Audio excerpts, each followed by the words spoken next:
Hello, everyone. Good evening. Welcome to another wonderful edition of the Women Techsters Open Day event.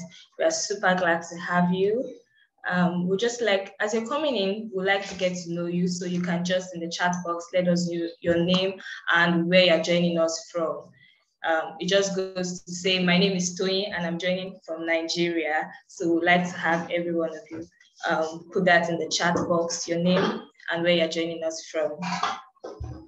Hello, Bolale. I can see your response in the chat box. Okay, Bolale is joining us from Lagos, Nigeria. So great to have you on the call today. Wendy from Kenya.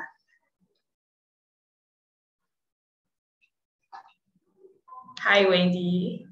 We also have Linda from Kenya. Welcome, Linda.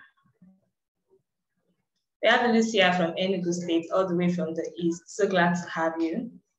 And we have Shefel Lua from Elisha, that's Osun State from the west. Emma from Ghana, nice to meet you. We have quite a number of names. My chat box is just going. I'm finding it difficult to keep track, but if I don't call your name, just to know that I can see you joining in, and we're so glad to have you on the Open Day program for this month. And it's a special edition, as you would have known from the flyers. This year, Tech for Them has successfully hosted 4 Open Days, which makes this our 5th Open Day. And this Open Day is actually a special one because on our panel for today, we're having Women Techsters Alumni who have graduated from our fellowship programs, and they'll be sharing their stories. We also have a special guest for us today on the panel session today, going by the name Kanyisa Nogata, who will be sharing her story also in tech. She's a lead data scientist at Telkom. When the time comes, get to meet her and get to hear her interesting career story.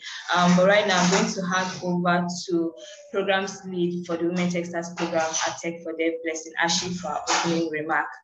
Welcome everyone once again. Over to you, Blessing.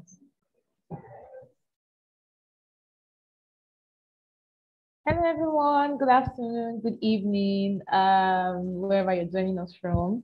We are really glad and excited to have you join the 5th edition of the Women Techsters Open Day for year 2023.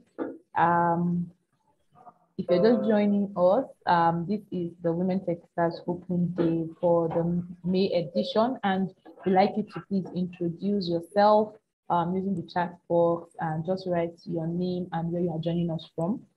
If you want to go further, you probably want to write your expectations as well, because I believe that it's going to be a good learning platform today. My name is Blessing Ashi. I am the Women Techsters Programs Lead, and it's so exciting to see a lot of people join us across our various programs, from the Women Techsters Fellowship to the Women Techsters Open Day, which is one of the ones we're having today, to the Women Techsters Bootcamp and the Women Techsters Masterclass, and of course, the Tech Girls Advocacy. We have a couple of other projects or programs that will be unveiling as you move through the year.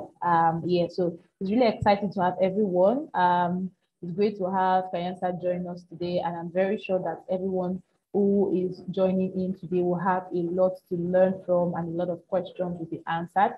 Welcome from wherever you are joining us from to our special guest. You are the real MVP.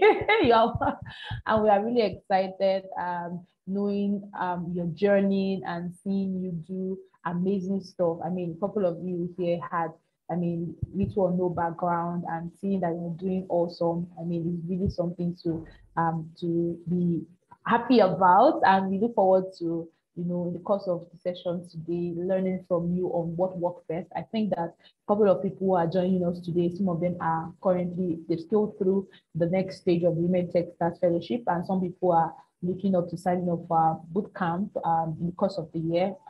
So yeah, it would be great for you to, some people want to learn how you act our programs, how it is you did, what it is you did that made you consistent, and how you didn't give up, So, it's really exciting to have you join us on board, and sit tight, relax. You want to get a pen, a notepad, you want to have your water by your side.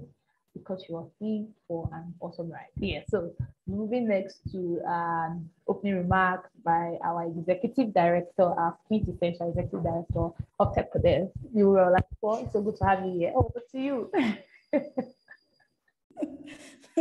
Thank you so much, Blessing. Thank you so much. I don't know about being quintessential, but I think that's a lovely remark. Thank you. Welcome, everyone. I see a very exciting comments like in the chat section, people from the UAE, people from Ghana, Kenya, and across board from different countries, both within Africa and outside of Africa. I would say a huge welcome to everyone. And I would say thank you for joining the May 2022 edition of our virtual Women Techsters Open Day program, which, like Tony said earlier, happens to be our 5th Open Day for 2022. And this is our special edition with our Women Techsters alumni. We're super excited, as always, and elated to have wonderful women from across Africa join us today to learn about how to pursue their interest in technology. I always start my remarks, of course, because I know that there's some group of people here who are waiting earnestly for a feedback, who probably thought to pop in and join us today. And these are the prospective Women Techsters Fellows, who I know probably have joined us today, to listen in and also learn about starting a career in tech through the Women Techsters Fellowship. I would like to say at this point that I would say a huge congratulations to all the women who made it through the first stage of screening. We had about a total of 4,765 women out of about 14,786 women who made it to the second stage of the admissions process and who are expecting feedback on who gets to move to the final stage of the admissions process. We'll be providing updates and closing out on the Women Techsters Fellowship admissions process in June. I would like to start by saying that Tech for Dev is a nonprofit organization that creates access to decent work and entrepreneurship opportunities and platforms for Africans through digital and technology skills empowerment and advocacy.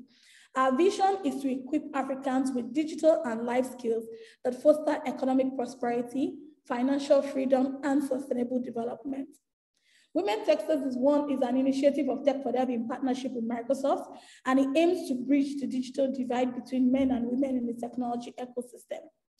Through our pilot program, Nigerian Women Techsters, we enabled almost 3,000 women between the ages of 16 to 40 across Nigeria.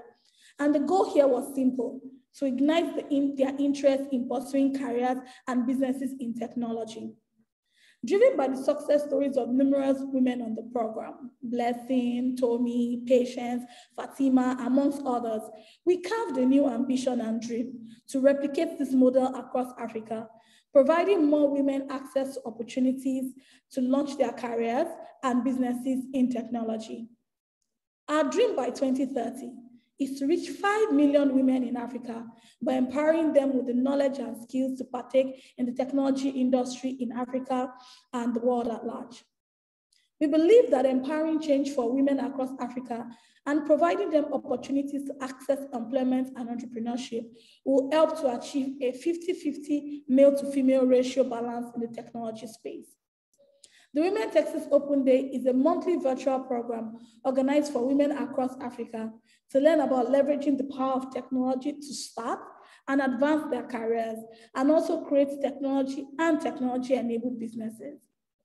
The Open Day is an opportunity for women to interact with other successful women, and in this case, this other successful women is our guest speaker today and also our Women Techsters alumni who have built careers or businesses in technology over the years, and who will share their personal experiences, speak about possible career paths and business opportunities, and help women appreciate the importance of acquiring digital and deep tech skills in this digital age. We appreciate Microsoft for collaborating with us to bring this initiative to life, and we look forward to continually impacting and improving the economic realities of women across Africa. I definitely will not end this without appreciating everyone who is here today to commence your journey to becoming women in tech. And I'd like to say a special thank you to our special guest, Kanyisa, and our special speakers and alumni, Abiba, Joy, and Uamaka, for taking time out of their very busy schedules, because trust me, these are busy women now, to share stories of their journey as women in tech. Guys, I'm super proud of you. I look forward to a wonderful conversation that we'll be having here today. And I say thank you and right over back to you, Blessing or Toyin. Thank you so much, Deborah. That was wonderful to hear and to know. As I said earlier, our speaker list for this month consists of wonderful, amazing ladies that have made it through our Women Techsters Fellowship Program. And today they will be sharing their stories of how they found out about the program, how much they learned from the program, and how their lives have changed from the program. We do hope that these stories will be enough to inspire you to start a career in tech, and will be enough to inspire you to know that there is no limit that you cannot achieve if you're able to start. I can see a lot of people joining in from different parts of the world, and I just want to say welcome once again and thank you for joining us today. We do hope that our panel session for today will enlighten your minds. Quickly, I'll be reading the bios of the guests that we're having on the call today, and after that, we'll be watching a short video that introduces Women Techsters Fellowship as a program, and then we'll go to the session with the with Kanyesa Nogata, the guest speaker for today. Our first speaker for today is by name Kanyesa Nogata. She's a data scientist at Telkom, and she holds a master's degree in big data science. She has over 6 years of corporate experience in various data-related roles, where she has used advanced analysis, research, mathematical and statistical learning, to name a few, to solve business problems, and has developed machine learning algorithms for various corporations. She's passionate about using AI to solve complex business problems and unlock measurable values, as well as supporting women in technology. Kanisa is a special guest for today, and she'll be sharing her story alongside Joy Omoro. Joy is a programs associate at Tech for Dev, and she'll be moderating the session with Kanisa Nogata. On our panel for today, we also have Nwamaka Aka. Nwamaka is a product designer and illustrator currently working at Delali. She holds a degree in mass communication from Nnamdi Azikiwe University. She has worked as a graphic designer for quite a number of firms. When she's not designing, she loves to get lost in the world of visual art and storytelling. Nwamaka will be sharing her story today alongside other two beautiful ladies. Habiba El Sawi is another special guest that we have today, who currently works as a product designer at Hello Tractor. She's a lover of graphics, and she's also a graduate of English and Literature Letters from Tanta University in Egypt. Habiba hails from Egypt, and she'll be sharing her story today also. Joy Kareko is a former financial consultant, now turned data scientist specializing in field tech. She's passionate about using data to transform how businesses make decisions. She's also passionate about impacting the community through mentorship and volunteering. Currently, Joy works as a junior data scientist at Royal Bank of Canada and a trainer with United Nations Women Kenya under their African Girls Can Code initiative. She's also a technical writer, and some of her volunteer work is with Anita Borg Nairobi, where she's one of the chapter leads, and she also volunteers with AWS, Amazon Web Service, as a community builder. There you have it, ladies. I'm sure you're already inspired by the bios of these amazing ladies that we have on the call today. Moderating the alumni session will be Blessing Ashi, programs lead for the Women Techsters program at Tech for Them.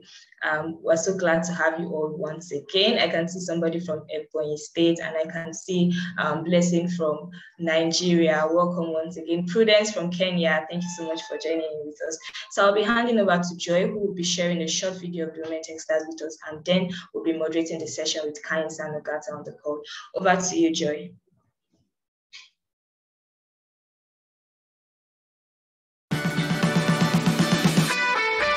There's an African proverb that says that when you train a woman, you train a nation.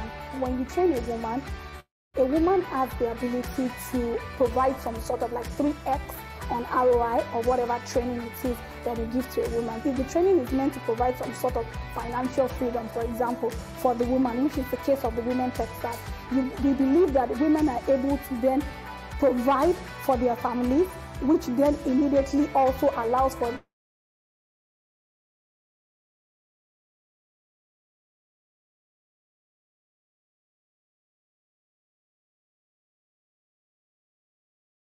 able to bring women to partake within the opportunities that exist within the technology ecosystem, and actually finding a balance, which is having more women join the ecosystem of the opportunities and also be able to contribute to the industry. By 2030, we want 5 million women to be empowered with technical skills and use their skills to either start up their tech-enabled businesses, further their career in the tech space, or establish their own tech startups and tech-enabled businesses. Microsoft has been an amazing and fantastic partner. Just beyond supporting us with funds, has actually gone into supporting us, like giving us technical support, like donating Azure to us, donating licenses to us, and supporting us with other forms of software and hardware to ensure that we're able to deliver effectively on whatever program it is we're partnering on. Today is the meet and greet event that is holding in Lagos State. The meet and greet event is organized for our Women Techsters program beneficiaries to be able to have a physical connect. Because of the COVID-19, we're not able to have a physical meet-up. So most of our training has been carried out virtually, and we have women connecting online. Community building is very important to the Women Techsters initiative. It's a community that allows women to grow, women who haven't ever been in the tech space, to grow, encourage themselves, and just keep on pushing themselves to succeed. If I were to describe my experience in the Women Techsters program, awesome. I would say it was phenomenal.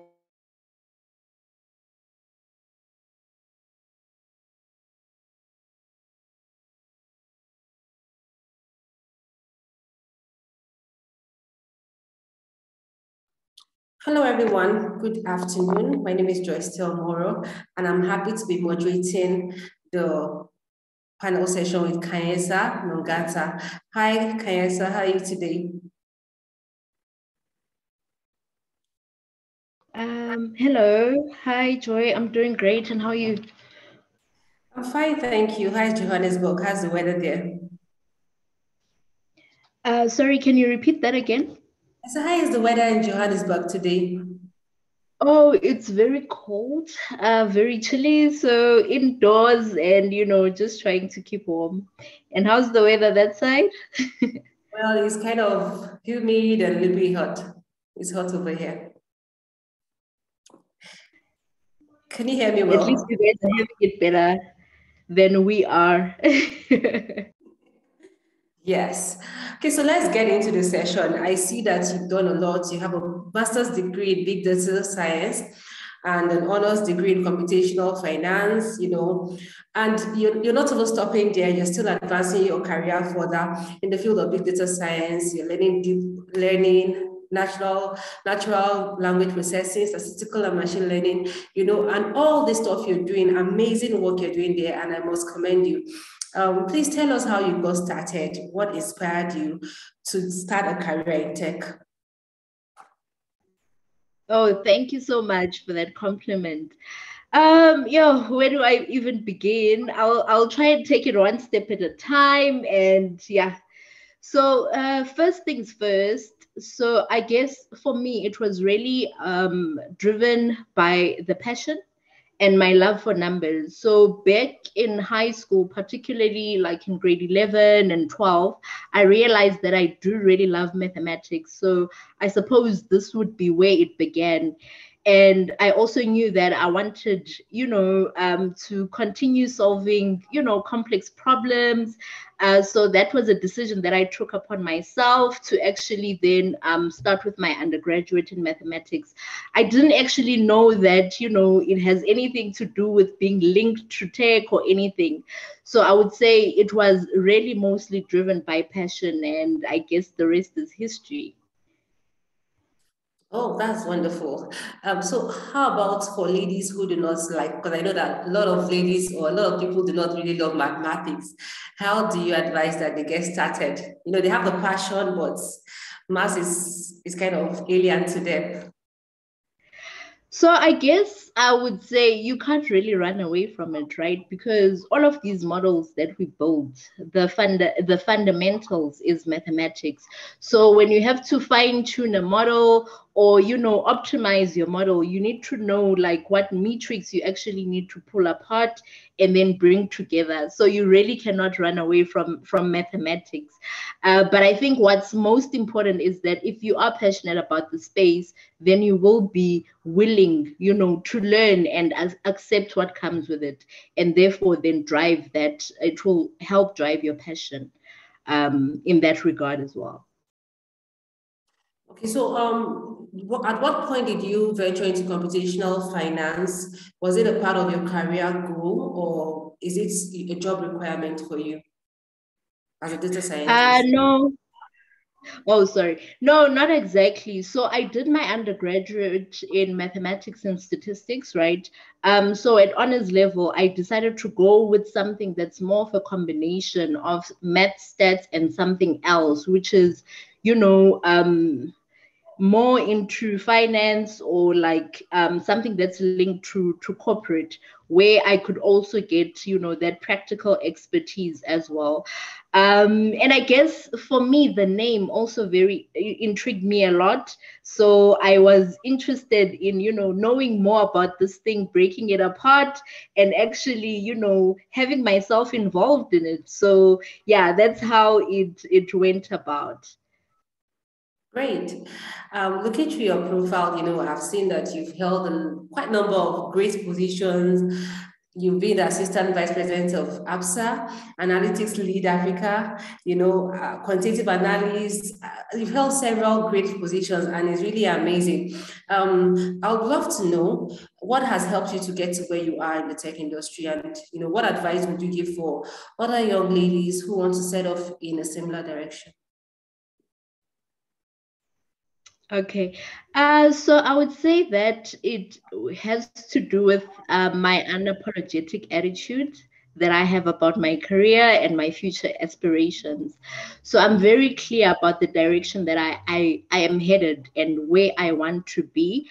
So with those positions, I believe that they have brought me closer to exactly where I'm meant to be. So also, I don't just go for any role. So I'm very careful, specific, and very strategic when it comes to that as well. And yeah, really, I guess that is what I would say has worked for me. Um, Also, I've walked away with loads of experience and expertise between these roles as well. So I guess having that multi-dimensional expertise from multiple roles has also it also sets you apart and differentiates you from, you know, the rest of the people out there. So I guess my advice would be just to be clear about the direction in which you want to be headed, and also just being unapologetic about, you know, you as a woman, where you want to go, and the impact that you want to make in the tech space. Yeah, thank you so much for that feedback. And, you know, it's kind of like easy to talk about people's achievements, you know, like I'm just reading it out, you know, reading your bio. It makes it look as if it was really easy to achieve. But I really want to know, what were the challenges you encountered on your way up the ladder? And, you know, what did you do to tackle them? So I guess the challenges that I faced, first of all, we still have a long way to go. So I guess being a woman of color, that would have been, you know, one of the biggest challenges. And also actually one of the greatest things that, you know, is still there in corporate. But I guess with experience, you actually know how to navigate such things. And also the biggest thing as well would be being a woman, you know. Yeah, it's being a woman in a man's world. Wow, that is something else, something that a lot of you know, people have a long way to go, and you know, that transformation needs to happen and everything.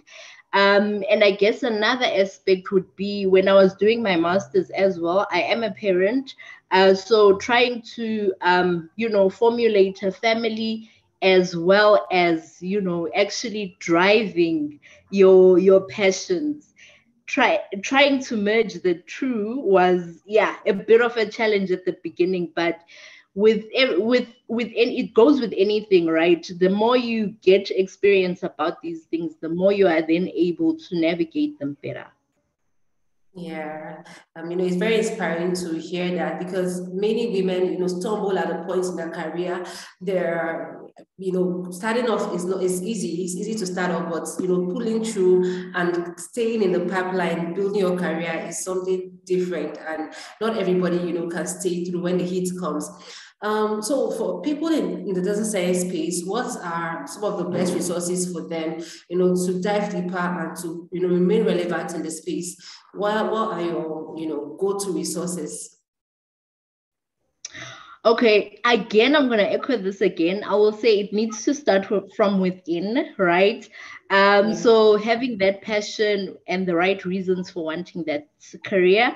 And then in terms of resources, there's amazing NPOs like Tech for Dev, whose focus is mainly on creating the opportunities through digital skills. So that's very, very powerful. And also, going into university degrees, let's say you want to do it the traditional way, such as mathematics, computer science, data science. So one can go for those as well. And then there's also open source websites, right? And YouTube, which actually teach you on how to code. And those also actually need to be complemented by platforms where you can actually practice the practical aspect of it. So entering things like Kaggle competition, Zindi, and also the advantage with that is that you would also get to see other people's code. So that can also really advance you in many ways and teach you loads of tricks to navigate yourself in this in the data science space. Thank you so much. Thank you, Kanyesa. So please, this is an announcement for everyone on the call. If you have questions for Kanyesa, please go to the Q&A session and drop your questions. I'm picking it up from there as we continue, having this panel session. Okay, so my next question for you, Kanyesa, is to know how you were able to, I hear you saying that you're a mother, and you will do your master's, raising a family. How were you able to balance it? Balancing your work life with your career and motherhood, because many women get to the point in their life where juggling everything becomes, it becomes messy. One gets to, suffer for the other. So how are you able to strike the balance between both? Yeah, actually, that's a very good question. So I think instead of trying to balance it, so I didn't look at it from balancing per se. So I tried to integrate the different aspects. That way, that is what really did work for me. So I knew that, okay, fine, at a specific time, this is where my focus needs to be. And then, my passions would take space within this amount of time. So I think what's most important is to try and, have a way where you can integrate all these different aspects, because in that way, it's actually going to work out and you'll thrive using such a methodology. Well, at least it's what's worked for me, so I can really attest to it. Okay, I hear you say integrate it and don't try to balance it, because when you integrate everything, it works better as a unit. And I must commend you for that, because many people struggle with mental health, so mental challenges. How do you, for instance, I don't know if you're like me, there are times in my career I begin to doubt my own ability, and especially when you're in a male-dominated industry where the certain people, I don't know if you've had that encounter before, where people prefer a male lead on a team than a female lead. How do you cope in such situation? Okay, so I would say earlier in my career, right, that is where I had a doubt in my own abilities. And I guess right now I think in the space, I'm very lucky where I currently am. It's not about who you are, it's rather about what you know. So then in terms of, you know, your abilities being questioned would be in the way that you actually convey, you know, a specific process maybe, or a specific approach. So I guess for me, I'm fortunate in that way, but I would say earlier in my career, that is maybe where those challenges lied. And I guess in terms of navigating them, I would meditate a lot. I had, you know, people that I would talk to, that would guide, you know, people that I would go to for advice. And yeah, I guess that's what really worked.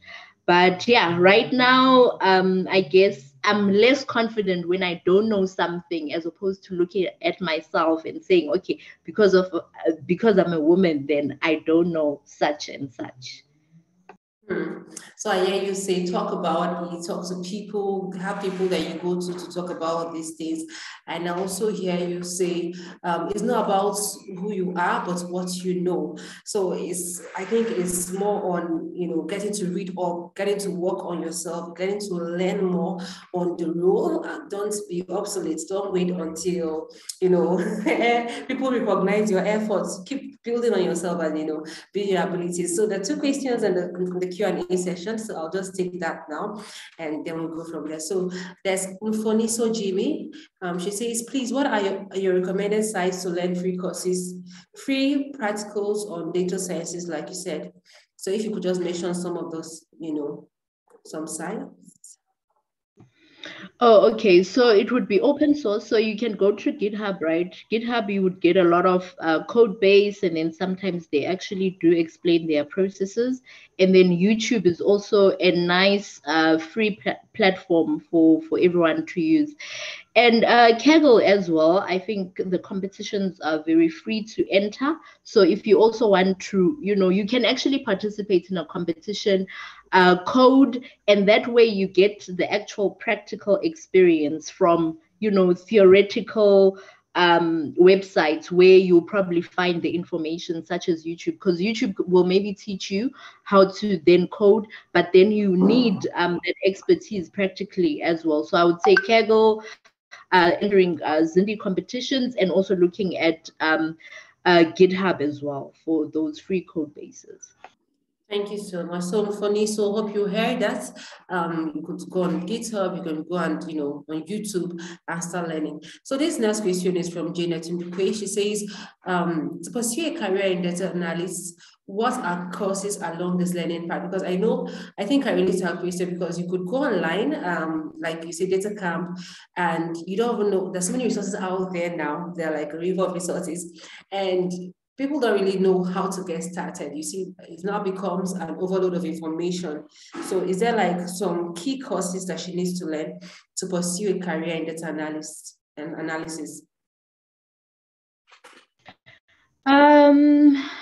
Yeah, I guess it would also have to do with like the kind of focus areas that you want to do. So that's quite a tricky question to really answer, right? But if she's really maybe specific about what she wants, then maybe I can provide, you know, things that are specific to that area of focus. Okay. Does that help? For a career in data analysis, so for her to become a data analyst, what are courses along this learning path? Oh, data analysis. So it would be, guess that data analysis, you need to know visualizations, right? You need to know your mathematics. You need statistical courses as well, because there's an advanced analytics portion of it where you will actually need to create linear regression models, logistic regression models. So I would say machine learning as well, because it does. Sometimes as a data analyst, you will do machine learning, which is supervised, unsupervised, and reinforcement. So that's why I'm saying that I can't give like specific detail as to the actual courses, but I can give like a broad overview if that helps. But if she's like really specific, then I can maybe provide something a bit later to that regard. Janet and Dekwe, I think you have your answer there. I think if you need more details, you could maybe do your research, or maybe, I don't know if you'll be reachable on LinkedIn. Yes, so you can send her Yes. a message on Yes. LinkedIn, yes, and then she'll take it up from there. So it's just a way to get mentorship for free. So please do your research so that you don't get to work Kaisa a lot of questions, because she's a very busy woman. So I see a question that says, Temitayo Badewale says, I love mathematics, especially statistics, and I want to pursue a career in data science. Is Python language enough, or do I need to learn other languages? So again, I would say it depends, right? Where your area of interest is. So R and Python, yes, they are like the in thing. So if you come from like a statistical background and you prefer, the R GUI to work with, then, you can code in R, because they will have a classification between the two to say you need to be, when they do all of these posts, then they specify that you need to be proficient in either R or Python. But the space is very diverse as well, because I see a lot of companies also merging software engineering into, a data science type of role. So with that, you would also have to know, your JavaScript, C++, and all of these coding platforms. But I would also say that the more exposure you give yourself to programming language, the better you for yourself as well, because you do get to get that broad knowledge and broad overview. Thank you so much, Carissa. I think I would also want to add for Temitope that is not actually, you have to, remain fluid. To grow in the system, you need to open yourself to learning. You already know Python. A job, like say, a job might be demanding the knowledge of R, right? So be fluid, be open to learning, keep learning. Don't say, oh, because sometimes these things become redundant. Your skills might not be in use. It depends on the organization you go to or the job role you're going for. So please keep learning. Don't stop at one language. Learn as much as you can, because you don't know which one, and then with time, then over time, you can then specialize on the one that you feel interests you the most. Okay, so I'll take one more question. I see Upola Kende says, good evening, Ma. From over here, I'm a novice when it comes to computer, but my passion keeps growing for this one thing, which is data analysis. How do I overcome the challenges that comes with it? So how does she get started as a novice? So again, mathematics. Mathematics, because the thing is, mathematics is really important, right, for giving you that foundation and building blocks. Because when you're coding something, when they speak of arrays, those are actually matrices. So you can actually put things together. You know what I'm saying? So I think I would say start off with mathematics, do a little bit of programming here and there. You can even start off with Excel, because Excel also does have, your regression tools and all of these other things. Maybe start with Excel, code in there, VBA, and then you like gradually, take it a step further to say, okay, fine. Now I want to introduce myself to Python. Then you introduce yourself to Python, but also that practicality of it, like practicing and actually coding, is also going to help advance you in that journey as well.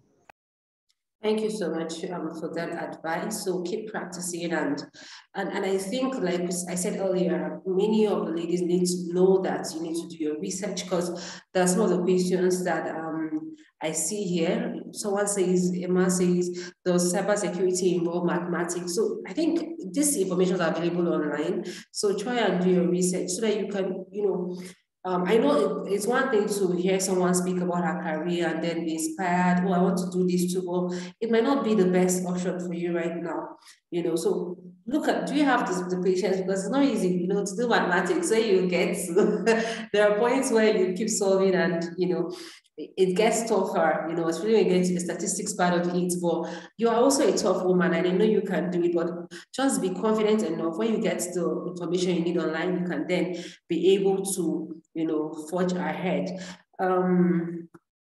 So let me see if I can get another question. Okay, there's one I saw that was asking, okay, Chikodinaka Joy Okafor is asking if one can engage in programs and become a data analysis without a BSc in data analysis. Do you need a BSc? No, not necessarily. So other people have done short courses, and they were given that opportunity of, you know, starting this type of career within the spaces and environments that they work with. I mean, that they already work in or are part of. So nowadays, I would say, you know, the traditional way is not necessarily necessary, but it is possible for you to get those opportunities when you also do those short courses, and also when you actually do these courses through Tech for Dev.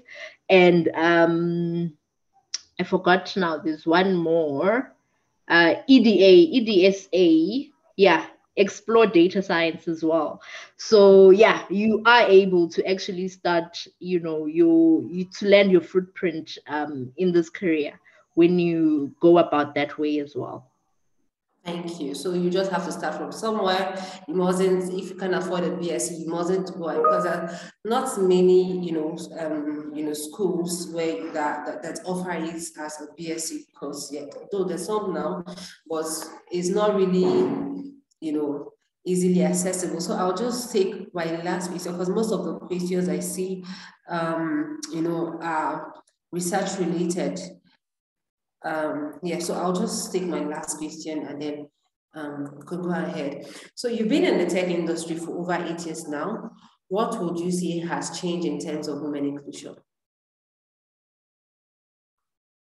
Sorry, can you please repeat the last part? So I said, what has changed in terms of women inclusion for you that have been in the industry for over 8 years? What has changed? Are we progressing or? I would say we still have a long way to go. We still really have a long way to go. But to be honest, I can't really say I'm blaming it in terms of the companies that are hiring, right? But this would also have to do with us trusting in our own abilities, because what I normally see is when something is put out there, then a female will say, oh yeah, but I will not be good enough, especially because, you know, it's a male driven type of environment, so I will not be good enough. So I think we also need to put that trust in ourselves, put the trust in our abilities, and actually build this breakthrough, break the barriers in you know these industries, and also make our mark. So yeah, I guess it would go both ways to say companies are looking, yes, but we also as females need to actually also trust ourselves. Thank you so much, Kenisha. So, yeah, there might be blockages there, but you have to do the work. And imposter syndrome is something that deter a lot of women from achieving their career. There are instances where you might see a job, you know, most ladies look at their competency. Oh, I can't do this, you know, and they just decide not to apply. But you know, all like our male counterparts will just go ahead on, you might not have all the experience, right? And another thing I see is that we don't, you know, negotiate. Negotiation skills is very important for women. We negotiate when we go to the market, but when we go to the workplace, we decide not to negotiate. You know, and it's really very important. So Kaisha will be rounding up your session now. What word of your final words of advice do you have for the young ladies here on the call? Sorry, can I just switch on my lights? I see my quality is becoming bad. Just give me 2 minutes. Okay, Sorry about that. that's fine.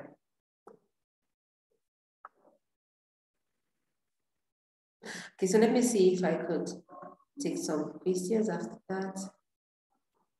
Okay, it's better now. Yeah, it's better.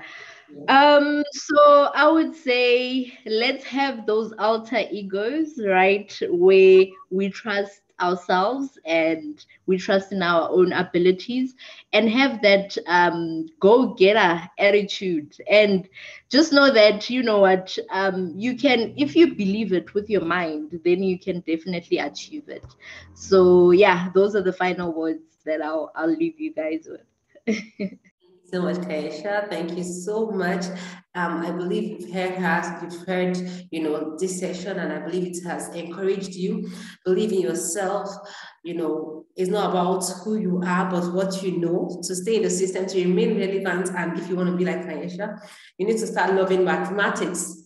I know it might be like, oh, it's difficult, but start from the basic, go back to the foundation, build your foundation in mathematics, and keep reading, keep learning. Don't be stuck on one language, you know, and do your research. Are you sure this exercise is for you? And if you want to get started, Tech for Dev have several programs that are free. You don't need to pay for them. You just go to our website, www.techfordev.com, to learn more about our programs, and you can enroll for them. And please follow us on social media closely for more information on our programs and decide on which to join. As we go further into the program, this event, you'll learn more about our programs, and I believe you'll make your decision on what you want to do. So I'm going to be handing over to Toyin now to continue the session, and please stay tuned. It's not over yet. It keeps getting interesting as we continue. Have a nice day. Toyin. Thank you so much, Joy. Thank you so much, Kainsa. Okay, so Blessing is sharing a video so that we can all get the info from that. Thank you, Blessing.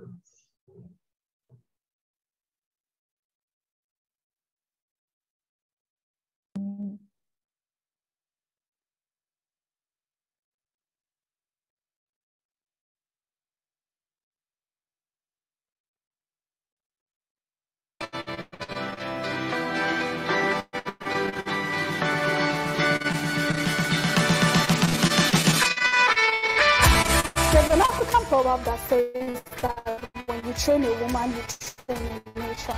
When you train a woman to provide some sort of like 3x on ROI or whatever the woman did, your freedom, for example, for the woman, which is the case of the women.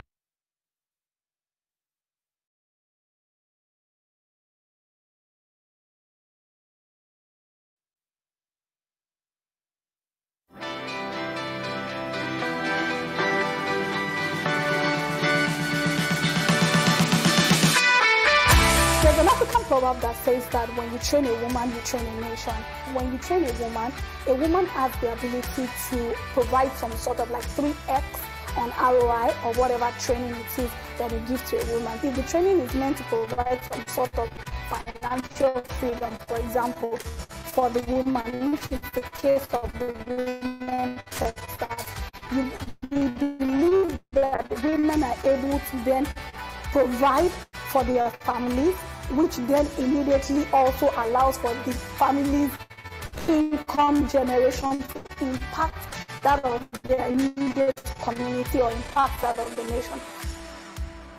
The problem we're trying to solve when we initiated Women Techsters program is being able to bring women to partake within the opportunities that exist within the technology ecosystem, and actually finding more women join the ecosystem to be able to both partake of the opportunities and also be able to contribute to the industry. By 2030, we want women to be empowered with technical skills and use their skills to either start up their tech-enabled businesses, further their career in the tech space, own tech startups and tech-enabled businesses. Microsoft has been an amazing and fantastic supporting us with funds, has actually gone into supporting us, like giving us technical support, like donating Azure to us and supporting us with other forms of software and hardware to ensure that we're able to deliver meetings we're partnering on. Today is the meet and greet in Lagos State. The meet and greet event is organized for our Women Techsters program beneficiaries to be able to have a physical connect. Because of the COVID-19, we're not up, so most of our training has been carried out virtually and online. Community building is very important to the Women Techsters initiative. It's a community that allows women to grow, women who have to grow, encourage themselves, and just keep on pushing themselves to succeed. To describe my experience in the Women Techsters program, awesome, Ultimate inspiring, mind-blowing. So beautiful. It was so nice. Oh, you asked that. So it's been really awesome how that those you're not able to put a face to the name.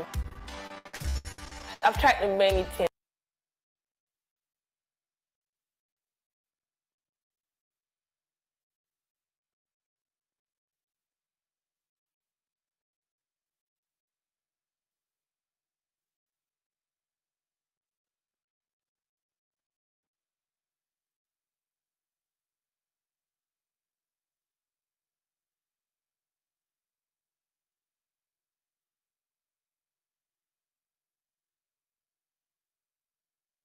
To go for other classes and it just didn't work out. It looked impossible. At a point I just felt maybe this is not for me.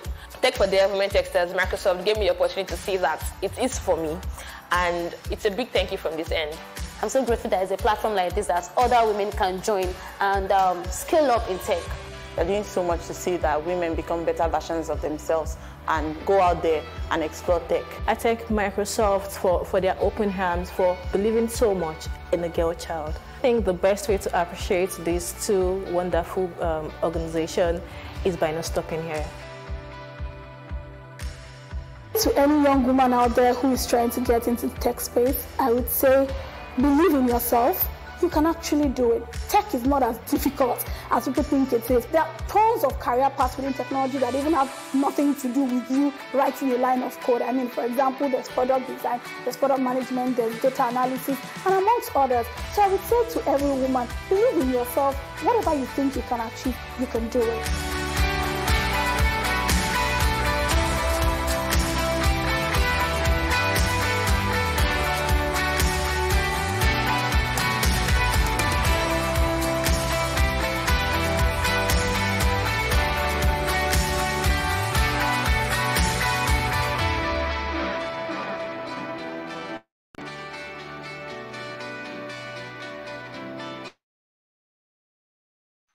Thank you so much, Blessing. I'm sure you were inspired by that lovely video.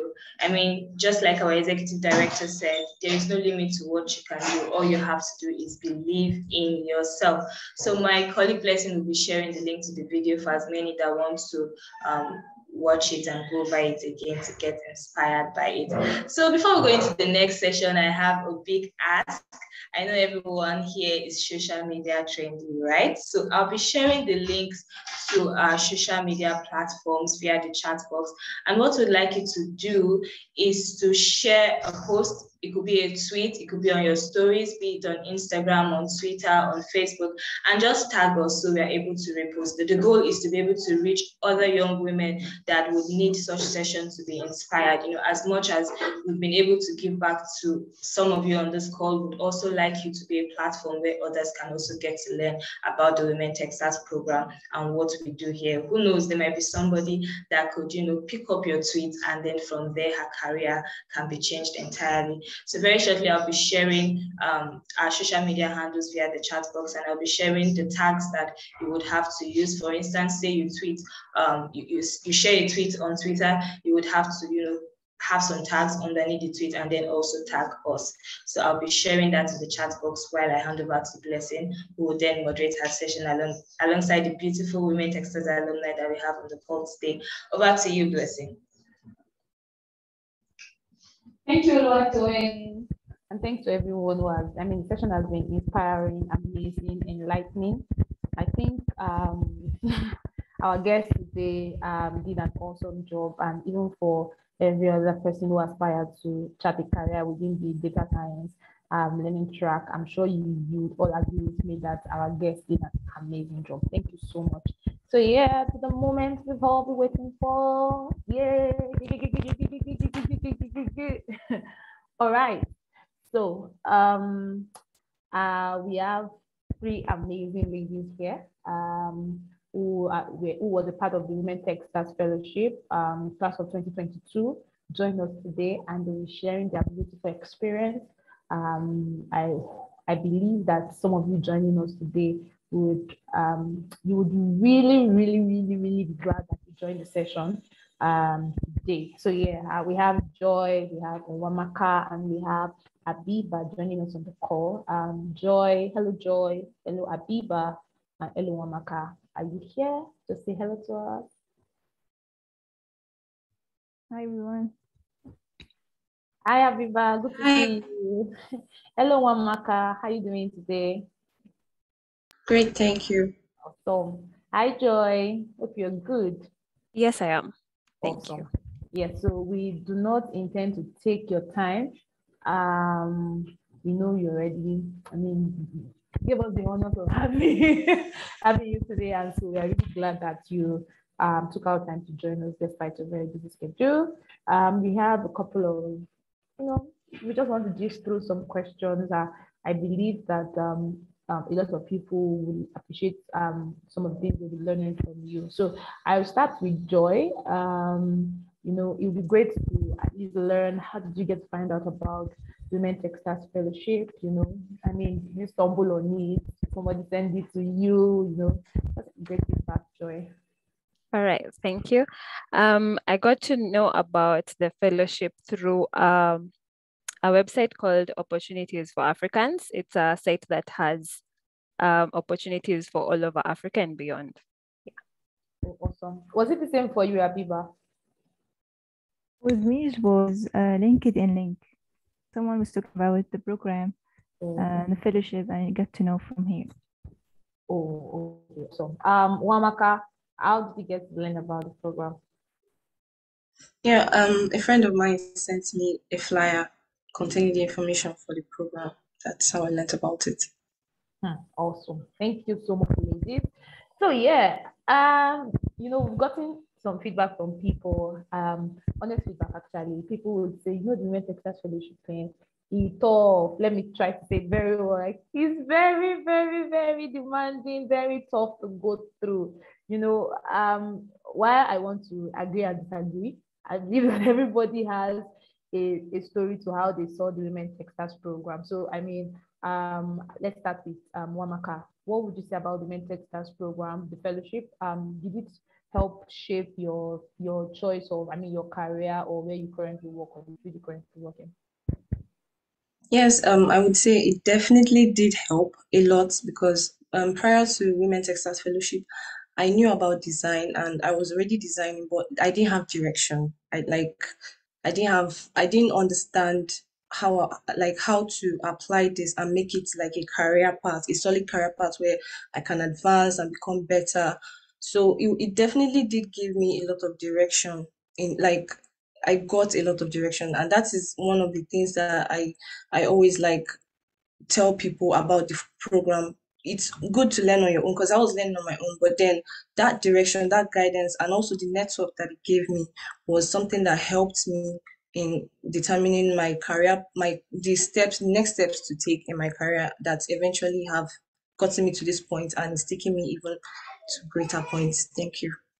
All right, thank you so much, Wamaka.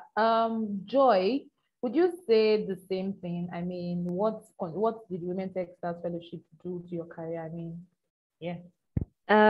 So for me, I would say it's everything she said and more, because I also it gave me sort of like a stepping stone.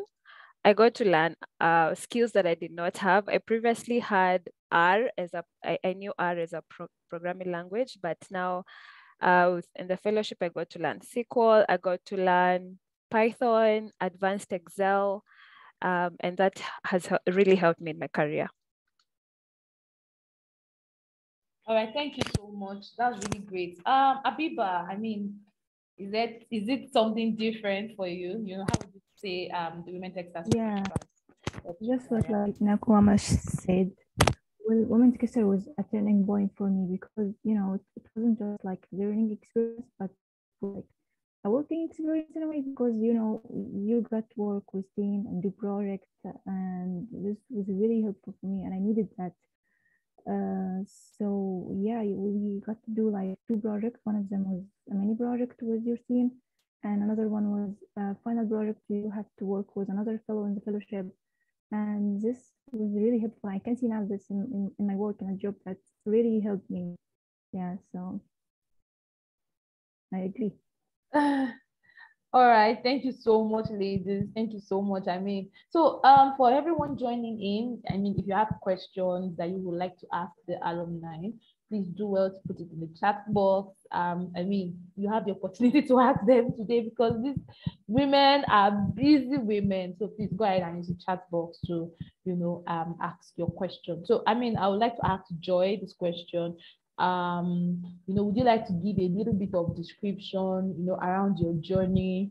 You know, did you have like a tech background prior to the Women Techsters Fellowship, and even after the training was over or the fellowship was over, you know, in terms of upskilling, what else have you gone ahead to do? Yeah. I'd say it's been so my journey is pretty much unconventional because I have a background in mathematics and statistics, but then in my previous career, work experience, I did not essentially like use those skills. So I wanted to get to that space where I'm actually utilizing my mathematics, my, you know, statistics. And I was also very, you know, unhappy in my career. I felt very stagnant. I wasn't growing. There wasn't much to learn at that point because I had stayed about 5 years in my previous job. So yeah, and I really, really needed something, a different, I say, career. Yeah, so, and I also wanted to fulfill my potential because I felt like I was underutilizing myself. So yeah, the other question on how, I think you've asked the other question on my journey afterwards. So after the fellowship, that was about in August, thereabouts, I was able to continue enrolling in many other, I enrolled in several other courses that were also on scholarship, and I got some scholarships from Udacity, Data Camp also. And then I also volunteered a lot in platforms that I felt were doing a lot of data science stuff. I also, you know, participated in my first ever hackathon and won. So that one also boosted a lot of my confidence. Yeah, and also now got an opportunity to enroll to another boot camp, and that's how I got to get my current job. Awesome. Thank you so much, Joy. Thank you. Okay, so for people who joined us before the introduction was made, Joy is currently a data scientist. Wamaka is a product designer, and Abiba is also a product designer. So yeah, you know that you have some top, you know, top ladies doing well, you know, within their learning track. So yeah, thank you so much, Joy, for that feedback. Abiba, I mean, were you in, I mean, one learning track? I mean, did you have little idea or knowledge around designing? You know, what was the contribution of the Women Techsters Fellowship, you know, in this your career? I mean, also, what are you doing presently? I think our audience here would like to learn from you. But yeah, I kind of have an experience with graphic design, but you also motion design, all of that, but I still didn't know more about product design because, you know, product design is two aspects, which is UX and UI. So UI was much, you know, I'm kind of familiar with it, but UX was a new for me. So of course, Women Together helped me with this part, especially, and I got to know more and more, and I practice with tasks and assessment on quizzes and all of that to build, like, you know, confidence with what you're learning. If you have courses by yourself, let's say YouTube, all of that, you feel like it's not like, you know, academic, or you can trust your ability on that major. But yeah, after women textile, I feel like I'm more confident. Thank you so much, Abiba. Thank you so much, Abiba. Yeah, Wamaka, over to you. It's your question. I mean, I heard you while you started. You said, "Oh, usually you were designing," but I mean, compared to would you say the quality of the training and maybe also the quality of the facilitator that we had on board also contributed to the success you currently have? And I mean, what are you also currently doing after the training?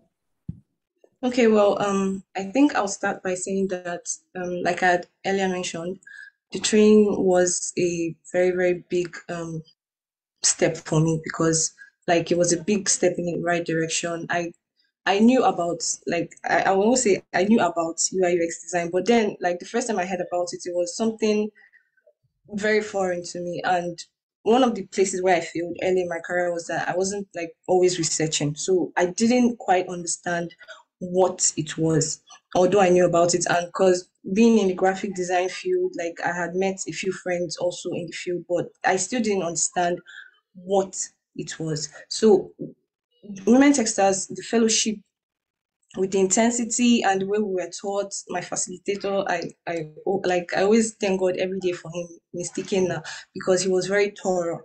Like so many things that most times when you're trying to learn on your own, you see designers, they're going straight from, like, they're just jumping into design without understanding the processes that are behind it. But like, these are the things that I learned while in the training that actually helped me a lot because these days I see myself, I'm not just thinking about designing, I'm thinking about how this design is going to help people, how it's going to solve actual problems and, better the lives of the users. So this is something that actually Women Techstars gave me, and also I've gotten better at research. So all right. So wait, I think I still want to ask you a question. I think it would be interesting to mention that you studied mass communication, and you're here as a product designer. I mean, what influenced that decision? I mean, what happened? I think it would be great to know. Okay. Yeah, I didn't quite stray a lot away from mass communication because when I was in school, we were introduced to graphic design, but then not in the way that I'm practicing it because, like, product design is more you're building products, you're actually getting these things, you're actually contributing to building technological products. So yeah, I always had this fascination for tech. Like I always saw people in tech as very cool and very smart. So it was something that I had fascination for. Then getting like introduced to product design from Women Techstars, I kind of found my place, I would say, because I was initially trying to go get into tech by learning programming, but then finding out that I could actually use my design. I love design. I love arts. I love being creative. So finding out I could fuse these two things and actually be relevant it was something that it's something I'm very grateful for. All right, awesome. So I'll come back to you, Abiba. I also have an interesting fact that you studied English language and you ventured into the product design. I know a couple of people who are within that, who had that line of space will be wondering, how easy it was for you to transition. Would you mind sharing? Yeah, you see, you go to college when you're like 18 years old. And I think for many people and for me, you kind of confused at this time that you don't know what you want to do with your life. So I think in the 4 years of college, basically I tried everything. I tried video editing, I tried even coding, I tried, as I told you, motion graphic and graphic design, and stick with graphic design for a while. And when I know about Women Techstars and they have a program for and track for product design, I felt like, yeah, I might be a good fit for this one because, I like designing in general.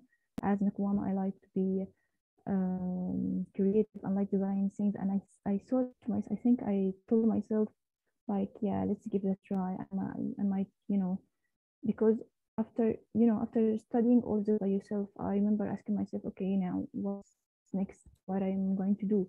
I still don't have like a professional experience. I still don't have like working experience training. you know, I'm kind of stuck in this loop, like taking course and I still don't have a job. And I graduated from a non-technical college, so it's not related at all. So yeah, I think product design was so related to what I wanted to do, and what I was passionate about. So yeah, it's really, that's what kept me going with product design. Awesome, Abiva. Thank you so much. Joy, would like to know, I mean, looking at the fact that you're a community builder with AWS, you know, we do want to highlight, you know, some of the importance of community for ladies. You know, how would you want to talk about how communities have helped ladies to start their careers or able to see the careers journey? Yeah, I think that's a really good question.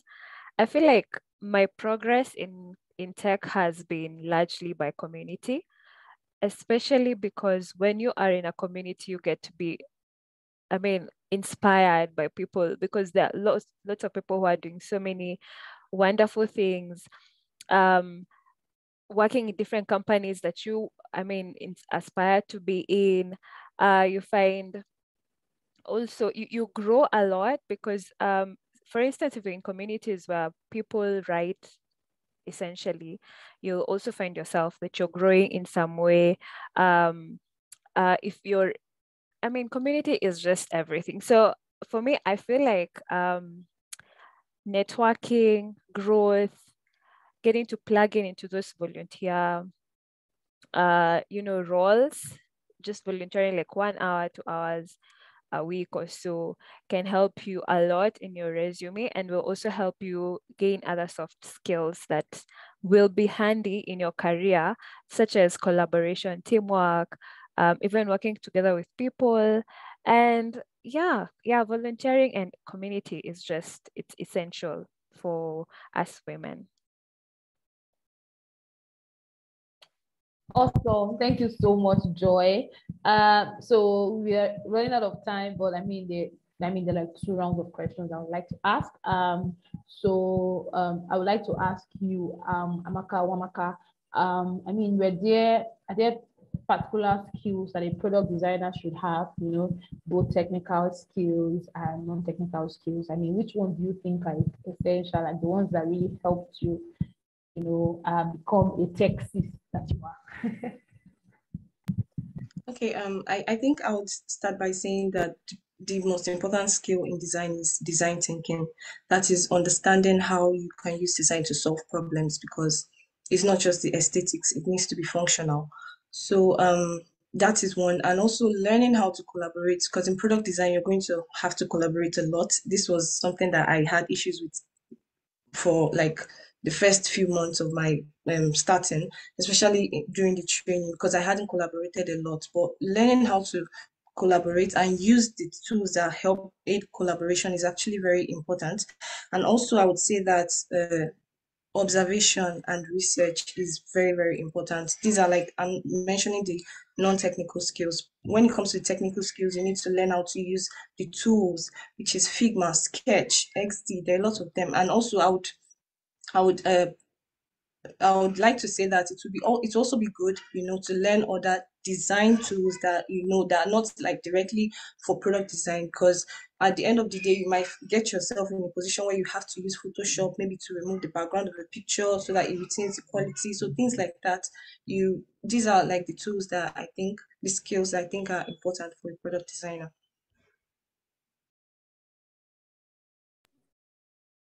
Thank you so much, Wamaka, for the feedback. Yeah, so Joy, I mean, you currently work as a data scientist at Royal Bank of Canada. You know, which is one of Canada's largest banks, and you know, one of the largest banks in the world in terms of capitalization. You know, I think it would be important to know, how did you prepare yourself for this opportunity? I mean, have you always envisioned it that one day you find yourself in the Royal Bank of Canada, you know, and also looking at the fact that you're a young lady and, you know, tech is one of the in things there, you know, would you want to share some of the tips that helped you, you know, land this opportunity? Because I believe that some other opportunities will open up for some people. It might not even be in the Royal Bank, and they probably want to get tips from you on how they can be and, you know, give their A game here. Yeah. Oh yeah. Thank you for that. So I got the opportunity to work for RBC through an external bootcamp that was hiring specifically for Kenya at that time. But I feel like, yes, there was some way that I was prepared to get that opportunity, because when in my third year of my previous job, I had saved some money, so I went back to school and did my second degree. I got a master's in statistics, although that time it was not even relevant for my role at that point. And then now with Tech for Dev, Women Techsters Fellowship, I got to get SQL skills. I had, Python, and for me to be able to pass to get to that boot camp, I needed. I faced like 2 interviews where I was interviewed on my SQL and my Python skills, machine learning skills, and so on. So yeah, so I and then also, of course, with my volunteer work, where I got to do lots of projects on data science as well, that also gave me some bits of leverage. Yeah, so in terms of vision, I would say not really. It was such a good surprise on my end. But I would say what was clear for me during the sessions or even during the projects that I did is that I got to learn very quickly that I wouldn't be very good at health tech, because remember, in data science, you can specialize in a lot of things. Healthcare, you can do, fintech, you can do all, there's so many specializations, but you need domain knowledge in these areas for you to be able to excel. And now, with me realizing that health tech is just not for me, I was able now to know that banking industry or fintech would actually be a good fit for me. Yeah.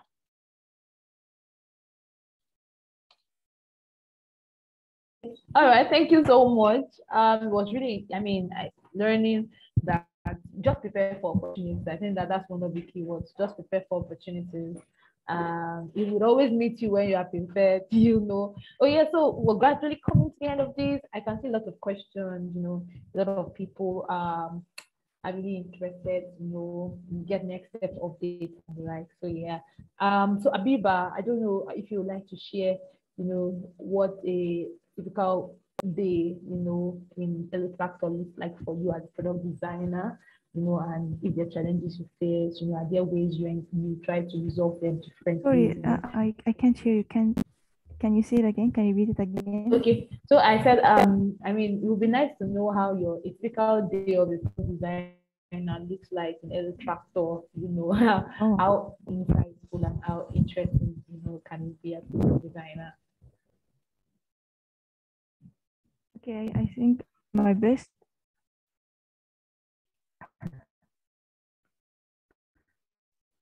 I think Did you my hear me? internet is not good, but I try my best. Yeah, I Did did you hear hear you. me? Yeah. Okay. So basically, we have like from 3 to 6 meetings in a week. Let's say your supervisor and manager give you like task or designing like a mobile pages or web app pages, and you got to work on this. And after you finish them or you have any question, you meet up with your team or you feedback on the design, what you can do better. You have to choose this one, not that one, and you mostly it be like a feedback. And I think this is really helpful because as a designer, you need to try to see things from different aspects and different perspective. Yeah, so that's basically it. And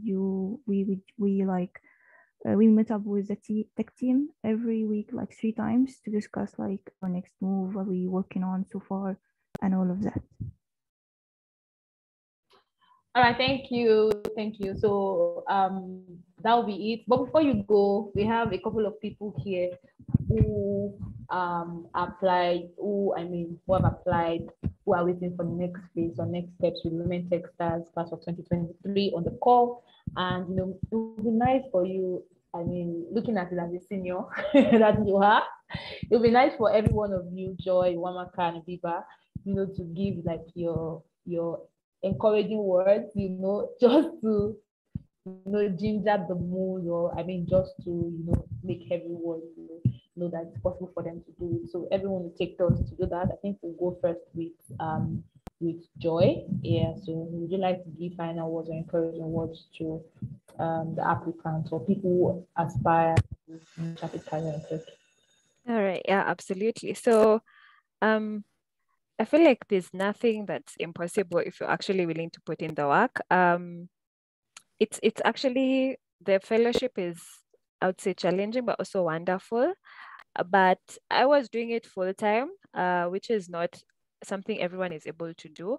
But I know some people who graduated that actually did it when juggling between, full-time school work and also working. So yeah, it's possible. Do your best, keep learning, stay curious, work hard, don't give up, and as much team up, learn from each other. You're not like an island. You need to learn from other people. Yeah. So, and nothing is impossible, for sure. Thank you so much, Joy. Thank you so much, Joy. So just before you go, somebody had asked a question around you shedding. Okay, I think the question is for Tech for Dev, wanting to know if your volunteer experiences were around the fellowship program. I know that as much as we encourage people to volunteer, but I think that the volunteer experience you mentioned was more around the personal thing for you, right? Yeah. So I think that answers that. Omaka, you have the floor. Ginger some of them. Okay, I think I would agree. Agree with everything that Joy said. Sometimes it gets really hard, but one thing that helped me personally was that I made friends, and so like I was able to have not formally like, but an accountability partner. Like, okay, I'm getting tired. It was my the team lead in my design team.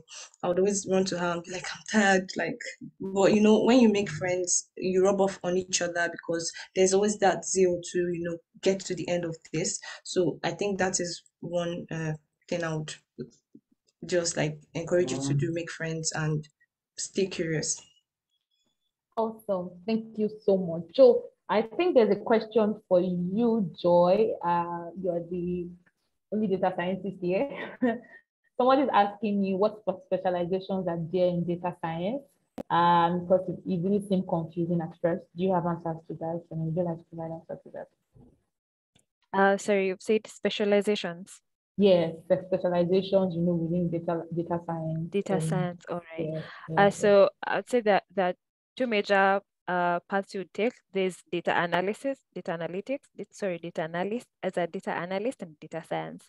So in data science is really huge and really wide as well. So in terms of obtaining like domain knowledge, there is fintech. So like myself, I work in banking. There are people who do health tech, so that is in healthcare, hospitals, pharmaceuticals. There's even ed tech, so people who work with companies like Udacity, Datacamp, that's a whole lot of other, area. There's also natural language processing, which is, another whole huge area that you need a lot of knowledge in. There's what you call computer vision. There's so many paths to be explored. So I'm sure once you are able to do your research and even identify some of these things, you'll be able to even know what you love and what you would even want to go for. Awesome. Thank you so much, Joy, for shedding light on that. Yeah, so we would like to get final words from you, Abiba. Just before we do that, we've posted Wamaka's, Abiba's, and Joy's social media, and I think LinkedIn to be specific. We would like you to go ahead and check out their LinkedIn profile. Send them a request. I would suggest you don't block them so that they don't, ask for support when you need support. I'm sure that they're happy to provide you with such support. I would also say that, just adding to what Wamaka has mentioned, the beautiful thing about, or one of the good things about Women Techsters Fellowship was also the fact that, aside from the fact that we wanted you to learn alone, there was also room for opportunities where we paired women together. There were times where, there's like a community question and answer time, when we get to learn what are the challenges you're facing. I think that also helped. The fact that there's an alumni community as well, where opportunities are also being shared. That's one thing that is really good about the Women Techsters program. We don't just want you to start out and go out. We have like a community that you can also be accountable to. Everybody celebrates and rejoice in your wins as well. I think in March or April we had some people collaborate on an hackathon. And most of the teams came top. So yeah, that's one of the beauty of the Women Techsters community. So yeah, Abiba, we have you now. Would you like to give final words? Your thoughts also. Thank you, Blessing. I think Joy and Kumama said all, but I think everything is achievable if you but the work on it.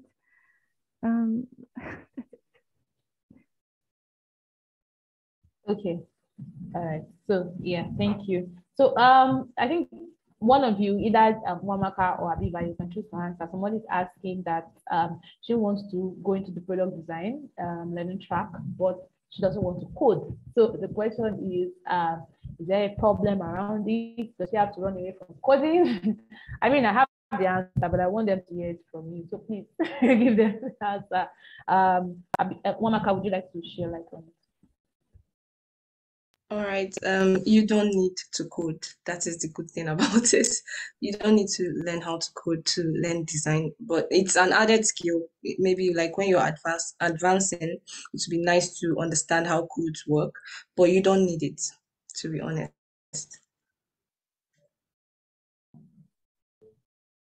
All right. Thank you for answering. And thank you everyone for staying this long. We just have a few more questions and then that'll be it. So I think there are a lot of people here, who have a couple of questions here. I think we've answered some. Somebody asked, how do you go about volunteering online? This is not in the scope of this conversation, but if Joy can, just speak about it in maybe 40 seconds, how they can go about volunteering online. Oh, yeah, absolutely. So the way I look at volunteering is in two ways. One, giving back to your community, and also in a way that is also helping you grow your skills. So I do both of those. So like, for instance, giving back to your community, you can volunteer a lot. For instance, I volunteer with Anita Bog. It's about women networking and all. So that one will help you impact the society. There was a time I volunteered with Mozilla during their festival. There's another platform for data scientists called Omdina. It's got some projects that sometimes can be quite advanced, but they're worth looking at. There's another platform called Skilled Up Life, which you can also look at, has got amazing job volunteer opportunities. Yeah, so you can always research and you'll find something to do. All right, thank you so much for that, Joy. So somebody's asking the product design alumni. So the person is asking, do you need graphic design skill for you to get into the product design track? Because according to her, she doesn't have a parallel background in it. So Abiba, I don't know if you want to do justice to that. Sorry, can you repeat the question again? Oh, okay, so the person wants to go into the product design learning track, but doesn't have prior knowledge in graphic design. So is it something the person can do regardless of not having a background in graphic design? No, it's actually totally fine if you start with have like zero experience with graphic design. I think fellowship actually started from the beginning, and you don't need a graphic design.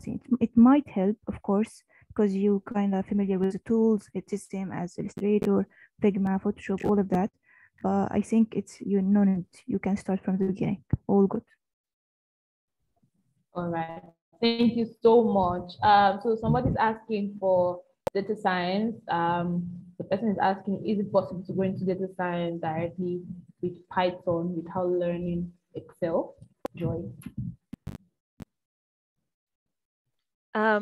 Yeah, I think it's possible, but I do not recommend.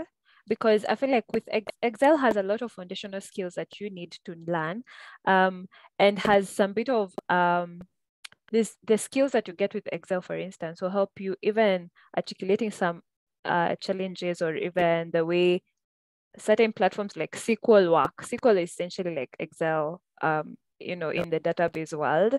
But I think, yeah, it's possible for sure. All right. So yeah, thank you so much, Joy. So for people who are asking questions around 3D animation, 3D animation, cybersecurity, our focus today is around data science and product design. In our subsequent open days, we'll have experts within the track. I think we already had one in previous months. You can do well to check out the video. It's on our YouTube platform, so that you can get to learn foundations around it. So yeah, so someone is asking, is artificial intelligence and machine learning complex to learn? I don't know, Joy, if you have answers to that. But I know complex is relative, so I don't know if you have better ways to put it.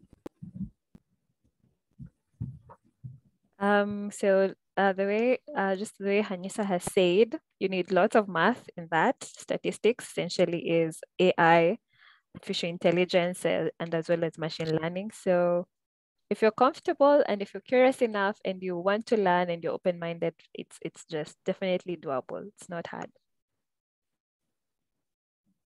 Okay. All right. Thank you so much, ladies, for joining in. You can still stay on the call. I just want to answer some other questions that some people have asked that might not really be related to this, to your career path or your journey, into what you're doing currently. So yeah. But thank you so much for joining. Please just give us a moment because we like to take pictures with you. So please don't go anywhere. Just give us some few more minutes to wrap up, please. All right. So some people are asking questions around, so somebody's asking if you're going to make a payment to us after completing the training. Okay, I think that it would be nice to hear one of you even speak about it. Somebody's asking that if you go through this training at any point in time, we check for them, be asking you to pay for it. So based on the experience, has anybody come to knock on your door to pay for it? Yeah, so I mean, if you're going to pay, you're going to plenty money. Like you'll be paying in pounds and pounds and pounds and pounds. Absolutely. But I mean, I think it would be nice for you to give a feedback to it. Yeah, it's free. Nobody's going to ask you for a penny. Actually, they are giving you more because there's the internship part. So it's free. All right, thank you. So we really just wanted to speak to it so that people understand that I think our mandate is ensuring that, especially for the Women Techsters Initiative programs, that we have more women, coming to tech, we have more women engaged, within tech space, and we are mindful of this, and we understand that there are a lot of challenges, being women first, and also with the fact that some people might have some financial constraints. So all of our programs at Tech for Dev are free of charge. However, you have to meet certain criteria for you to get on our program. So yeah, there are a couple of questions around the Women Techsters Stage 2 assessment that was administered last week. I'd like to say, first of all, we apologize that you had to take the assessment. However, before the assessment was taken again, and also when we sent out an email, we had mentioned that the first assessment would not stand. So if you do not take the second assessment, the first assessment would not be counted. So apologies if you missed the assessment. We understand your reasons, and I mean we believe that everybody's reasons might be very, very genuine, be it as it were. However, the space available can only take a few, and as such, we might not be able to allow you to take your assessment. So yeah, I hope you understand that. And for the people who took the assessment, if you joined in earlier, our executive director had mentioned that everyone would know their stand and the next step. In June, training is supposed to start, towards ending. The orientation is supposed to start towards the ending of June or in July. So yeah, we would always give you updates on the status of the application. So please stay with us. Only one assessment was what is going to count, and it's the second assessment that we're going to be using. So somebody is asking, is the internship paid? Of course, it's a paid internship. We understand the fact that you have bills to pay, and even though the internship organization might not be able to pay you so much, but at least they'll be able to pay you for interning with them. And I believe that everybody on this call should be able to testify to that. All right. So I think that I've pretty much covered some of the questions. I don't know if I can see any other one. So somebody asked a very important questions around the difference between all of our programs, I mean, carry within the Women Techsters program. So yeah, here is it. The Women Techsters Fellowship Program is a 1 year long program. It is 6 months of intense training, and the training is an instructor-led training model. It means that you'll be in class for 6 months. In the past, it was for 4 months. I think in Joy, Abiba, and Wamaka's time, it was for 4 months. It was not for 6 months. But for this year, so just to tell you that we're also expanding, we have a lot, installed, for this particular year. And of course, we keep evolving. So for this year, it's 6 months of training. It means that you'll be in class for a certain 4 hours every day. It's not a recorded version still. I'll use it the recorded version. Although recordings will be made available, but you have to be in the class, for every day, and it's Monday to Friday. We observe certain public holidays, depending on if it's a national activity, so it's 6 months of training and then 6 months of paid internship where you are placed within firms, organizations, in your specified learning track. Of course, within the 6 months, there are a couple of things you have to do: assessments, you have to do mini projects, group projects, hackathons. So for this year, we're planning to do a lot more around hackathons. We have team bonding, we have, so of course we're evolving. So that's that for the fellowship. While for the Women Techsters Bootcamp, it's a 3-week training. So 3 weeks training is you get to learn within 5 learning tracks. For the fellowship, it's 8 learning tracks.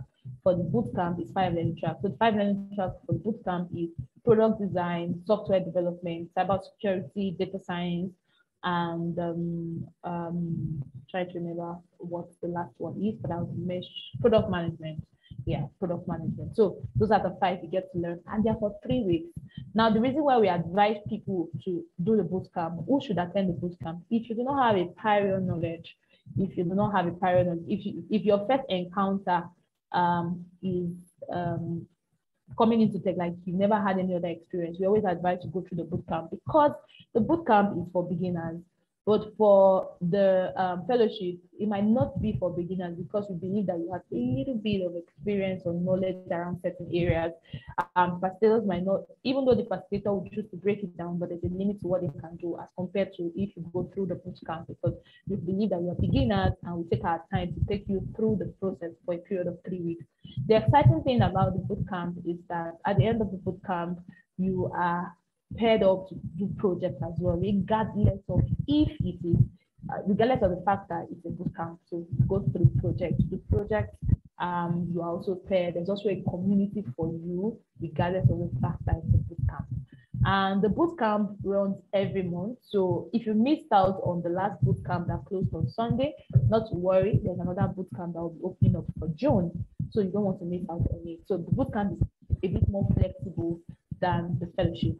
Now we have the Women Techsters Masterclass. So yeah, I have news for you. For people who already joined, who have prior knowledge, and maybe you're already a entry-level expert within the software development learning track or web development, we'll be having a masterclass slated for next week. You'll get updates on our social media platform. So please look out for it. And if you have friends who you feel should benefit from this, we have a master who is currently the CTO for Prunech Technology, is going to be doing justice to 2 topics, in software development learning track. So you see that we have lots of opportunities. We do not just leave you across our programs. We have other programs that you can do. So that's the Women Techsters Masterclass. Women Techsters Masterclass is like a 2-day masterclass for entry level people who already have like 1, 2, 3 years experience within certain learning tracks, where we get to bring masters to hold free sessions. I mean, if you're going to pay for a master class, you know how much it will cost you to pay. But we have someone who's going to pay you, who's going to train you rather for free. And it's so flexible that we have to put the master class on the Saturday and Sunday so that you have more time. I mean, in case you're working, we believe that most of your weekends are a little bit more flexible, so you can go ahead and sign up when you see the call. It will go out today, so please look out for our social media platform. And I should also mention that masterclass is for limited people, so it definitely means that not everybody not everybody will be selected. So if you want to be a part of this masterclass, you have to sign up for it immediately you see it. And it is important that you have experience, like at least you have entry-level experience for you to participate in the masterclass. Otherwise, you'll be lost in the class. And then we have the Women Techsters Open Day, which is what we are on. So one thing that I should mention is that we have an advocacy channel at Tech for Them, and we also have an advocacy that helps people to understand different opportunities in technology. And that's where the Women Techsters Open Day 14 and the Women Techsters Tech Girls Drive Advocacy. So Tech Girls Drive Advocacy is an advocacy for girls. If you've been following us on social media, you realize that earlier this year, we started being a little bit more intentional about younger people, coming into tech. And so we started out with Nigeria, going to visiting secondary schools to speak to these girls about the opportunities in tech and why they should really consider it or chart a career within STEM. So yeah, we have that. We are very intentional about it because we believe that a lot of young girls, we don't know where we get some of their mindset from, but we want it to really change. So yeah. That's the Tech Girls Advocacy Drive. And then in the period of in the course of the year, rather, we'll be having other things that we'll be unveiling little by little. All right. So yeah, I think I've tried as much as possible to differentiate the Women Techsters programs. I don't know if you have questions around it. If you have questions, you can leave us a DM on any of our social media platforms. And my colleagues or the people on the other side will be happy to answer you. You can also send us emails and we'll be happy to respond to you. But on the question of you missed your assessment, I think I want to say it again. There's nothing can do about it. We really apologize. We believe that if you've not gone through the boot camp, you probably won't take that as an opportunity to go through the boot camp and then you want to try again next year. If you were sent a rejection email, maybe for the very first stage, I think that it would be nice for you to go through the boot camp and probably learn one or two things and then sign up again next year. We do not, except you've gone through the program, that's the only thing that disqualifies you. If you haven't, then you have a better chance next year. Thank you so much for joining us on the session. So before we go, Joy, Abiba, and Wamaka, thank you so much for staying this far. I am really glad to see how you've emerged and what you're currently doing with yourself. Thank you so much for shining your light so bright for other young girls. Because of your session today, a lot more people will want to stay within the tech community. And a lot more people here see themselves as Techsters, thinking about it. Like, not a lot of people know that they could become Techsters. So thank you for being a woman in tech and shining your light so bright. So yeah, we will be having our pictures now. And my colleague, my amazing colleague who leads the Women Techsters Open Day, will facilitate that session. Thank you so much, Blessing. It was a very interesting and insightful session. Thank you, Joy. Thank you, Habiba. Thank you, Wamaka. And thank you, Kanyisa. I can see you are still on the call. Thank you so much for staying with us. I do want to say that it's important that, we pave the way forward for other young ladies. And that is what you amazing ladies have done here this evening, right? By ensuring that you share your stories so that others get to learn from it and others get to understand that nothing is impossible for them if they put their mind to it. So once again, I'll be sharing our social media handles. I see a lot of questions that we've constantly been giving updates to as an organization via our social media handles. So I'll just share that so that anybody that has not followed us before can get to follow us. For instance, the bootcamp application opened up just recently, about 3 weeks ago, and it has closed. Yeah. However, we'll be running multiple bootcamps this year to ensure that we reach quite a number of young ladies. But if you were following us on social media, you would have known that, but that's fine. So I'm going to post all our social media handles on the chat box now so that you can follow us. And another important thing is that we get to share what you have learned. Ladies, community is everything, especially for ladies in tech, because there are not much ladies in tech, as you agree with me. And so it's important that as many ladies that can should ensure that they help those around them to, you know, find their space in the tech industry, right? So I would like us to share what we have learned on today's open day and then tag Tech for Dev. If you are sharing via Twitter, you can tag us on Twitter. If you are sharing via Facebook, tag us on Facebook. If you're sharing on Instagram, tag us on Instagram. This is so that other people can get to find out about these amazing opportunities that exist, so that at the end of the day, there will be no excuse for why the ratio of women to men in tech is at 20/80 or 30/70, right? It's all about breaking the bias and, you know, creating an equal gender base in the tech space and across all industries. So thank you once again, ladies, for joining. We'll be taking our pictures shortly. However, I'll be launching a poll session right now, just so that we are able to understand what it is that we have learned in the course of this open day. So I'd like everybody that's still on the call to just quickly take the poll. The poll will be on for 2 minutes so that it doesn't take much of our time. I'll be launching the poll now. You just have to tick your answers. It's nothing rigorous or complex. All right, so I'm starting the poll right now. Yeah, so we can quickly answer that. So it will be on for 2 minutes, and while the poll session is going on, I'm going to be sharing the link to our social media platforms so people can follow us. And of course, I'll be sharing some social media tags that are essential that you use in your posts so that we can see them and also do well to repost them from our end.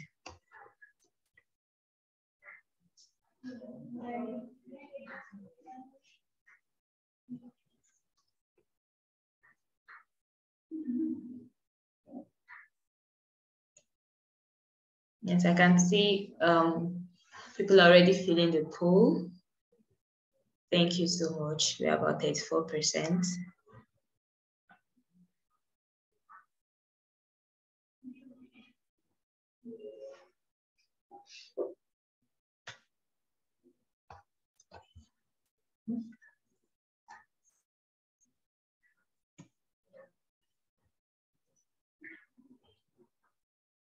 Thank you so much, Esther. Yes, Latifa, you can just indicate the... Okay, yes. So number 4 question, so that everybody gets the context of what Latifat is asking. Says, given the information you have received during this session, would you be willing to apply for one of our Women Techstars program? So if you're already engaged with one Women Techstars program, you can just click yes. So that means, of course, you're interested and you know you've done that already. So that's fine. Or you click number 2. Okay, question number 1. Let me look at that. Question number 1 says, has this session been enlightening to you? So yes, somewhat no. So that's it. All right, so time up. I'm just going to give 30 more seconds so some people get to fill it in. All right.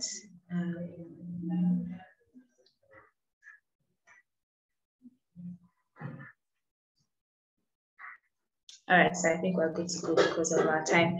Thank you so much, everyone. So I would like the speakers to, yes, they've all turned on their video. Thank you so much.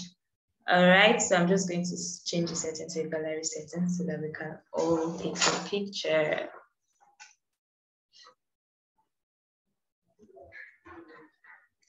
Smile. Let me see your beautiful faces. All right, thank you so very much. So I saw a question. Yes, I've taken the picture, so that's fine. Thank you.